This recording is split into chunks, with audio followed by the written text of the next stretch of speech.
રાજ્ય સરકાર દ્વારા ચણા અને રાયડાની ટેકાના ભાવે ખરીદી શરૂ થઈ ગઈ છે। જો તમે પણ રજીસ્ટ્રેશન કરાવ્યું છે તો આ વિડીયો ખાસ તમારા માટે છે। આ વખતે શું નવા નિયમો છે અને શું ધ્યાન રાખવાનું છે, સંપૂર્ણ વિગતો તમને આ વિડીયોમાં આપવાના છીએ।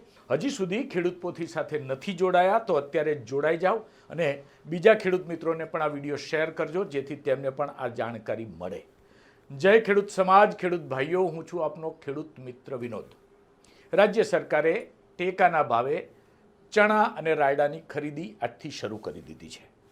જે પણ ખેડૂતોએ રાયડા અને ચણા માટે ટેકાના ભાવે રજીસ્ટ્રેશન કરાવ્યું હતું તેમની જણસ આજથી ખરીદવાની શરૂ થઈ ગઈ છે।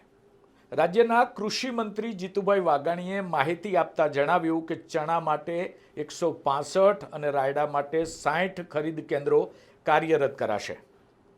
રાજ્યના કુલ 2.96 લાખ ખેડૂતોને આનાથી ફાયદો થનાર છે।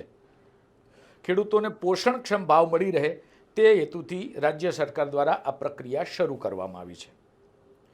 આ વર્ષે ચણા માટે 2.59 લાખ તેમજ રાયડા માટે 37,000થી વધુ ખેડૂતોએ નોંધણી કરાવી હતી, જેમનો તમામ જથ્થો ખરીદવામાં આવશે।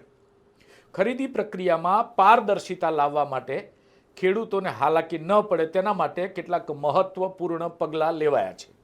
નોંધણી કરાવેલા સાચા ખેડૂત પાસેથી જ ખરીદી થાય તે સુનિશ્ચિત કરવા માટે સૌપ્રથમવાર આધાર ઇનેબલ્ડ બાયોમેટ્રિક અથવા ફેસ ઓથેન્ટિકેશન પ્રક્રિયા અમલમાં મૂકવામાં આવી છે। જો કોઈ ખેડૂત અનિવાર્ય સંજોગોમાં કેન્દ્ર પર હાજર ન રહી શકે તો તેમના દ્વારા નિયુક્ત કરવામાં આવેલા નોમિની પણ વેચાણ પ્રક્રિયા પૂર્ણ કરી શકશે।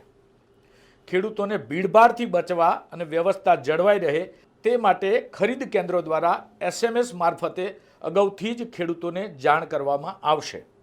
ખેડૂતોને તેમના મળેલા મેસેજ મુજબ નિયત સમય અને તારીખે હાજર રહેવાનું રહેશે।